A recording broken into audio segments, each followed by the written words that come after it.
Assalamualaikum warahmatullahi wabarakatuh. Waalaikumsalam warahmatullahi Waalaikumsalam wabarakatuh. warahmatullahi wabarakatuh. Alhamdulillahirrahmanirrahim. Anak sekalian, kita bersyukur bisa berjumpa lagi. Harapan saya kalian tetap sehat seperti Pak Salam. Kalian sehat semua, tetap mematuhi protokol kesehatan. Kalau nggak penting jangan keluar. Kalau penting banget jangan keluar. Ya, saya mulai, saya minta Pak Reva untuk berdoa dulu. Oh, silakan. Teman-teman, sebelum mengawali pembelajaran kita berdoa. Berdoa mulai.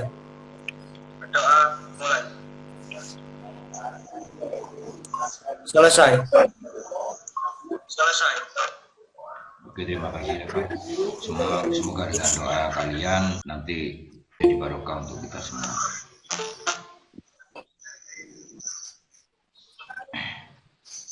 Baik anak sekalian, kita mulai pembelajaran ini. Selalu mengingatkan pada kalian, tolong dan yang ada di Google Form itu kamu isi. Jangan lupa, nanti tugas-tugas yang kemarin juga dikumpulkan. Alhamdulillah, sebelum saya mulai pembelajaran ini, bisa kamu lihat di layar itu. Sudah kelihatan? Sudah kelihatan? Kelihatan. Sudah ya? Sudah kelihatan? Ya. Kelihatan, Pak. Kalau sudah, kamu perhatikan itu ada pertanyaan. Ya, ada pertanyaan. Bisa kamu jawab apa perbedaan konsep ekonomi klasik dan ekonomi modern? Siapa yang bisa jawab? Ekonomi klasik meliputi masalah. Ekonomi klasik apa saja? Distribusi dan Siapa tadi yang jawab itu? Ya, betul ya. Jadi konsep ekonomi klasik itu ada tiga. Ada produksi, ada distribusi, ada konsumsi. Kamu bisa memperhatikan video berikut ya. Saya akan menayangkan video. Bisa kamu perhatikan, melihat, karena materi ini nanti juga saya bagikan pada kalian di grup WA. Sudah saya lanjutkan ya. Baiklah anak sekalian, kamu tadi sudah mencoba menonton video. Cuma videonya tadi ternyata tidak bisa saya tayangkan secara full. Yang intinya di video itu, anak sekalian, kita akan sekarang membahas tentang sistem ekonomi. Negara itu bisa maju sebagaimana video tadi, itu 7 negara yang terkaya di dunia. Mereka kaya itu karena apa? Karena pendapatannya tinggi. Itu tadi kan videonya 7 negara terkaya. Gimana? Saya tanya itu, yang saya tanyakan pada kalian ini, mereka kok bisa kaya? Kenapa?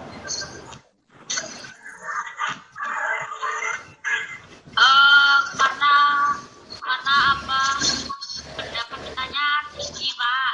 Ya, yang lain. Jadi dalam pembelajaran ini, tujuan pembelajaran kita hari ini adalah menganalisis masalah ekonomi dalam sistem ekonomi.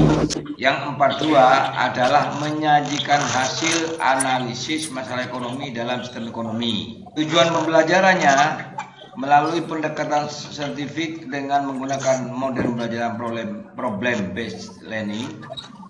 Kamu itu diharapkan mampu menjelaskan pengertian sistem ekonomi, mengidentifikasi macam-macam sistem ekonomi, dan mengidentifikasi ciri, kekuatan, dan kelemahan masing-masing sistem ekonomi. Nah, mengidentifikasi nilai-nilai dasar perekonomian Indonesia dan menganalisis masalah ekonomi dalam hubungannya dengan sistem ekonomi, serta nanti terakhir menyajikan hasil analisis masalah ekonomi berdasarkan sistem ekonomi. Dan ini kalau kita melihat tujuannya nggak mungkin satu kali tatap muka. Nanti akan saya terangkan sesuai dengan alokasi waktu yang tersedia. Sasaran pokok yang kita bahas nanti di sini ya dari sistem ekonomi ini yang kuning ini, yaitu satu pengertian, dua macam atau jenisnya, yang berikutnya adalah ciri-ciri dan kebaikan dan keburukan masing-masing sistem ekonomi itu tadi. Sekarang sistem ekonomi. Apa sistem ekonomi itu? Apa sistemnya? Ngerti sistem ya? Apa sistemnya? Mengorganisasikan segala aktivitas perekonomian dalam masyarakat untuk mencapai tujuan tertentu. Nah, itu sistem ekonomi. Kalau sistem ekonomi ini adalah cara atau strategi suatu bangsa atau negara dalam mengatur kehidupan ekonominya dalam rangka mencapai kemakmuran masyarakatnya. Sistem ekonomi ini dibagi ada 4 macam. Yang pertama sistem ekonomi tradisional, sistem ekonomi pasar bebas atau kapitalis atau liberal. Yang ketiga sistem ekonomi komando atau sosialis atau etatisme. Dan yang keempat sistem ekonomi campuran. Sistem ekonomi tradisional. Apa tradisional ini? Bersifat Kedaerahan. Nah, sekarang apa sistem ekonomi tradisional itu? Ya, merupakan sistem ekonomi di mana semua aktivitas perekonomian dilaksanakan dengan tujuan untuk memenuhi kebutuhan hidup dengan melakukan kebiasaan atau tradisi dari generasi ke generasi. Jelas ya? Nah, berikutnya ciri-cirinya apa saja Pak? Satu, metode transaksi yang digunakan anak sekalian masih menggunakan barter in natural atau bertukar antar barang dengan barang. Karena apa? Ini yang digunakan ini dulu masih klasik, masih belum mengenal uang pada zaman itu. Yang menjadi pokok daripada kegiatan mereka itu tergantung kepada hasil alam dan tenaga manusia. Modalnya, ya. Pemerintah masih belum ada, bisa dikatakan begitu, ya. Tujuan mereka utamanya adalah memenuhi kebutuhan hidup mereka sendiri atau kelompoknya. Masih belum berpikir untuk mencari keuntungan. Ya, kegiatan ekonomi masih terikat dengan tradisi atau kebudayaan. Teknik produksinya masih sederhana karena masih turun temurun. Jenis produksinya masih berdasarkan kebutuhan dan kemampuan. Tidak ada pembagian kerja yang jelas. Hubungan masyarakat bersifat kekeluargaan dan saling tolong menolong. Nah, kebaikannya sekarang, hubungan antar individu sangat erat. Nah, karena masih tolong menolong masih kental sekali. Tidak terdapat kesenjangan ekonomi antara orang dan kaya dengan orang miskin. Karena masih SDM-nya rata masih ya. Kegiatan perekonomian berdasarkan asas kejujuran karena sifatnya untuk memenuhi kebutuhan, tidak ada monopoli karena belum ada pemerintah. Dalam sistem ekonomi tradisional tidak ada inflasi atau pengangguran. Kebaikannya, keburukannya sekarang. Digunakan sistem konvensional membuat perkembangan dan pertumbuhan ekonomi menjadi lambat. Tidak semua kebutuhan masyarakat dapat terpenuhi karena masih mengandalkan alam. Tidak ada standar nilai yang digunakan dalam transaksi tukar menukar barang karena masih barter. Kualitas barangnya yang ada di pasar cenderung rendah dan tidak ada persaingan. Nah, akan dikatakan rendah. Nah, yang berikutnya sistem ekonomi pasar atau bebas atau liberal. Sistem ini juga dikenal dengan anak sekalian sistem ekonomi laissez-faire. Nah, jadi pasar bebas. Sistem ekonomi liberal ini anak sekalian perekonomian yang memberikan kebebasan sepenuhnya untuk segala bidang perekonomian kepada masing-masing individu untuk memperoleh keuntungan yang sebesar-besarnya. Artinya diserahkan kepada pasar. Ciri-cirinya Setiap orang bebas memiliki alat produksi baik perorangan maupun kelompok. Harga dibentuk di pasar bebas, artinya tergantung pasar. Kegiatan ekonomi sebagai usaha oleh swasta, campur tangan pemerintah sangat sedikit atau terbatas. Modal mempunyai peran yang penting dalam kegiatan ekonomi. Ada kebebasan berusaha dan kebebasan bersaing. Didorong oleh motif memperoleh laba yang sebesar-besarnya. Nah, itu cirinya. Keuntungannya atau kebaikannya, setiap individu diberi kebebasan dan kesempatan untuk berusaha. Setiap individu bebas memiliki alat produksi.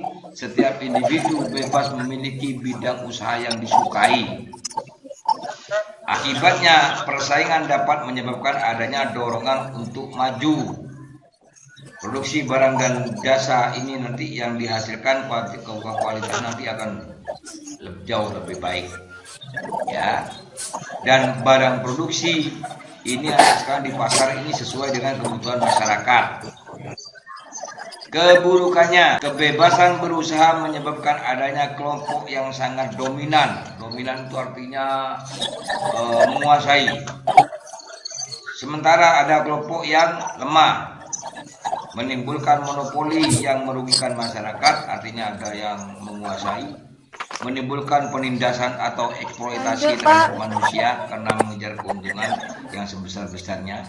Tidak ada pemerataan pendapatan karena setiap individu berlomba-lomba mencari keuntungan. Itu anak sekalian keburukan daripada sistem ekonomi liberal. Yang berikutnya sistem ekonomi komando atau etatisme. Sistem ekonomi komando atau etatisme adalah sistem ekonomi sosialis. Ini merupakan sistem ekonomi yang menghendaki kemakmuran masyarakat secara merata dan tidak adanya penindasan ekonomi. Sehingga untuk mewujudkan kemakmuran tersebut, pemerintah akan melakukan pemerataan. Nah, sehingga dalam hal ini anak sekalian, perekonomian dikuasai hampir keseluruhan oleh pemerintah. Tolong yang laki-laki saya minta tolong untuk dipimpin doa dulu ya sebelum ditutup. Demikian anak sekalian yang bisa saya sampaikan. Saya mohon maaf bila ada kekurangan. Tolong yang laki-laki untuk berdoa untuk menutup pertemuan ini. Mari teman-teman, sebelum mengakhiri pembelajaran pagi hari ini, marilah kita berdoa. Berdoa mulai. Assalamualaikum. Waalaikumsalam. Ya, berdoa yuk. Ya, demikian. Anak sekalian, saya mohon maaf bila ada kekurangan. Wassalamualaikum warahmatullahi wabarakatuh. Ya. Waalaikumsalam.